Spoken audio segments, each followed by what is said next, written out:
Hello everyone, నేను doctor Maitreya Chennu, consultant obstetrician and gynaecologist from Sankhya hospitals Hyderabad. ఈరోజు వీడియోలో మనము డౌన్ సిండ్రోమ్ అన్న ఒక డిజీజ్ గురించి తెలుసుకుందాం. డౌన్ సిండ్రోమ్ అన్నది ఒక జెనెటిక్ ప్రాబ్లం. నార్మల్గా మనకి నార్మల్ హ్యూమన్ బీయింగ్స్లో 23 pairs ఆఫ్ క్రోమోజోమ్స్ అంటే 46 క్రోమోజోమ్స్ అన్నవి ఉంటాయన్నమాట. డౌన్ సిండ్రోమ్స్లో ఉన్న బేబీస్కి ఏంటంటే ఒక క్రోమోజోమ్ ఎక్స్ట్రా ఉంటుంది.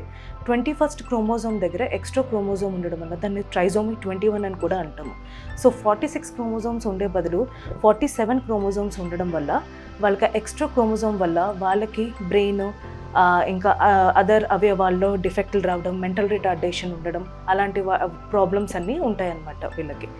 సో ఈ డౌన్ సిండ్రోమ్ అన్నది ఎవరిలో ఎక్కువగా వచ్చే అవకాశం ఉంటుంది అనమాట. సో ఉమెన్ ఆడవాళ్ళకి జనరల్గా 35 ఏళ్ళ కన్నా ఎక్కువగా ఉన్న ఆడవాళ్ళకి ఆర్ హస్బెండ్స్కి కూడా ఎక్కువ ఏజ్ ఉన్న వాళ్ళకి and family history of down syndrome ఉన్న వాళ్ళకి అండ్ అదర్ ప్రీవియస్ ప్రెగ్నెన్సీలో కూడా మీకు ఏదైనా సమ్ డౌన్ సిండ్రోమ్ ఏమైనా డిటెక్ట్ అయినప్పుడు అండ్ అదర్ జీడిఎం అంటే డయాబెటీస్ అట్లాంటి ఇష్యూస్ ఉన్న వాళ్ళకి ఏంటంటే డౌన్ సిండ్రోమ్ అన్నది రిస్క్ అనేది ఎక్కువగా ఉంటుంది అనమాట. అండ్ దీన్ని ప్రివెంట్ చేసుకోవడానికి ఫోలిక్ యాసిడ్ సప్లిమెంటేషన్ అన్నది కూడా మనము సజెస్ట్ చేస్తాం అనమాట. సో ఈ డౌన్ సిండ్రోమ్ అన్నది కనిపెట్టడానికి మనకి త్రూఅవుట్ ద ప్రెగ్నెన్సీ చాలా రకాలైన టెస్టులు ఉంటాయన్నమాట. ఎందుకంటే అల్టిమేట్ గోల్ మీరు డాక్టర్ దగ్గరికి రావడము, మీకు మీ బేబీకి ఇద్దరికి both mother and child healthy and సేఫ్గా ఉండడం. సో ఈ డౌన్ సిండ్రోమ్ ఉన్న వాళ్ళు తర్వాత క్వాలిటీ ఆఫ్ లైఫ్ అనేది చాలా పూర్గా ఉండడం వల్ల మనం ముందే డిటెక్ట్ చేయడానికి there are many screening methods. So మొదటిగా మనకి 3వ నెలలో స్కాన్ ఉంటుంది అనమాట. ఎన్టీ స్కాన్ అని ఉంటుంది. ఎన్టీ స్కాన్లో మనం నేజల్ బోన్ ముక్కు థిక్నెస్ ఎంత ఉన్నది అండ్ న్యూకల్ ట్రాన్స్లూసెన్సీ అంటే మెడ వెనకాల భాగంలో థిక్నెస్ ఎంత ఉన్నది, ఈ రెండు వాటి వల్ల ఏంటంటే ఏమన్నా రిస్క్ ఉందా లేదా అన్నది మనకి తెలుస్తుంది అనమాట. సో వీటిల్లో ఏదైనా రిస్క్ ఉన్నట్టు, ఆ స్కానింగ్లో ఏదైనా రిస్క్ ఉన్నట్టు తెలిస్తే మనము డబుల్ మార్కర్ టెస్ట్ అనేది ఒకటి సజెస్ట్ చేస్తాం. డబుల్ మార్కర్ టెస్ట్లో పాపే లెవెల్స్ అంటే pregnancy associated plasma protein and HCG అన్న 2 హార్మోన్ టెస్టులు చేసి దాంతోపాటు మీ ఏజ్, మీకు మీ లాస్ట్ పీరియడ్ డేటు అండ్ చాలా మీ దగ్గర నుంచి డీటెయిల్స్ అన్నీ తీసుకుని ఒక ఆల్గరిథం ద్వారా, ఒక కంప్యూటర్ సాఫ్ట్వేర్ ద్వారా అది రిస్క్ అసెస్మెంట్ అన్నది ఇస్తుంది అనమాట. So both NT scan and double marker అన్నవి బోత్ స్క్రీనింగ్ టెస్టులు అనమాట.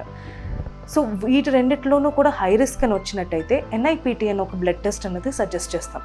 NIPT అన్నది నాన్ ఇన్వేజివ్ ప్రీనేటల్ టెస్టింగ్ అనమాట. సో మదర్ బ్లడ్లో బేబీ యొక్క కణాలని టెస్టింగ్కి చేసి ప్రాబ్లం ఉందో లేదో తెలుసుకోవచ్చు.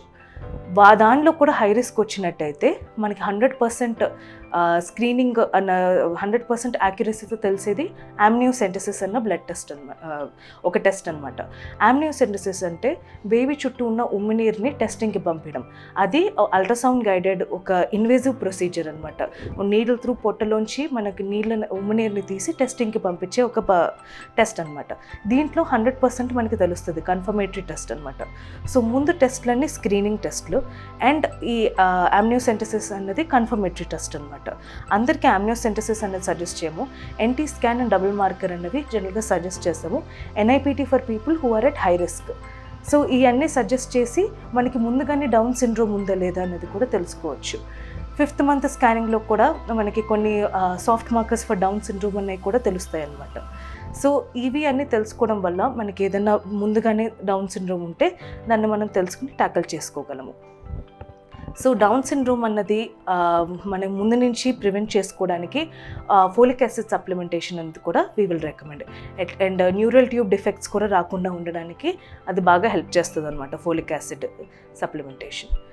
సో అది కాకుండా మనకి చాలామంది డౌన్ సిండ్రోమ్ వల్ల తర్వాత వచ్చినా కూడా ఏమేమి కాంప్లికేషన్స్ ఎక్స్పెక్ట్ చేయొచ్చు. మోస్ట్ కామన్గా వాళ్ళకి మెంటల్లీ రిటార్డెడ్ ఉండడము అండ్ వాళ్ళకి బ్రెయిన్లోను హార్ట్లోను డిఫెక్ట్స్ ఉండడము, చేతులు కాళ్ళు కొంచెం డిఫెక్ట్స్ అవయవాల లోపాలు ఉండడము అండ్ వాళ్ళు ఎక్కువ ఏళ్ళు కూడా బతకకుండా ఉండడానికి అవకాశాలు ఉంటాయన్నమాట.